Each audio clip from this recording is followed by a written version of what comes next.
day of the negotiations? Well, we had close to 150 world leaders who attended the climate negotiations yesterday. They made fine speeches, lots of warm words, and if warm words could deal with the climate crisis, then we would be in a very, very better place than we are. I think the reality is, despite the warm words, really what people were putting forward were half measures, if best. So you had the United States talk about the importance of helping the poorest and most vulnerable countries and pledging climate finance for them. But in reality, that's the same climate finance that they've been giving for the last 7 years, 50 million to the poorest countries in the world. You had Canada saying that it would listen to the indigenous people, that it was back on the climate world, it was turning its back on the Harper days, and we was respecting the rights of indigenous people who knew how to protect and live with Mother Earth, and then in the next breath talk about false solutions such as carbon capture and storage and carbon markets. So we saw this very much. Both the French President Hollande, actually said he was a champion of climate justice. It was slightly surreal to hear a president take the words of what were demands by social movements and the grassroots in terms of delivering a just solution to the climate crisis. In reality, it's what's going on in the negotiations which actually is the most important thing. And in the negotiations, we see the same kind of paradigm from rich developed countries.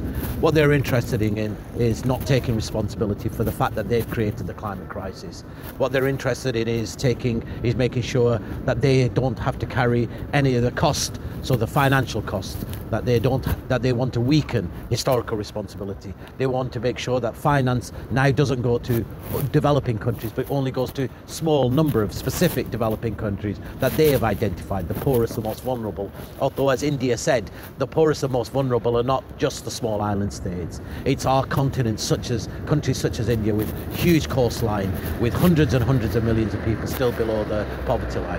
What was good from developing countries is that all of the developing countries talked about the issue of equity as being central to a successful outcome in the negotiations. Many of them talked about the importance of taking action now and not tomorrow. That what was important was how were rich countries going to ratchet up their pledges that they'd made in terms of the pre-2020 part of the negotiations, and not just the post-2020.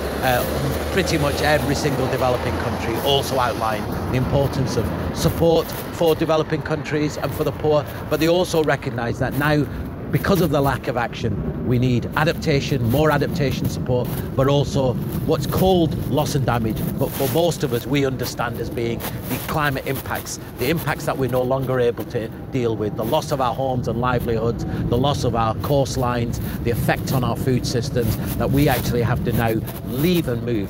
What was striking yesterday was an interesting contribution made by Prince Charles from the UK, who linked the climate crisis to war and conflict, who talked about that climate change is worsening all the existing inequalities. So he very much talked about it as a systemic issue. He talked about it as an exaggerator of all inequalities.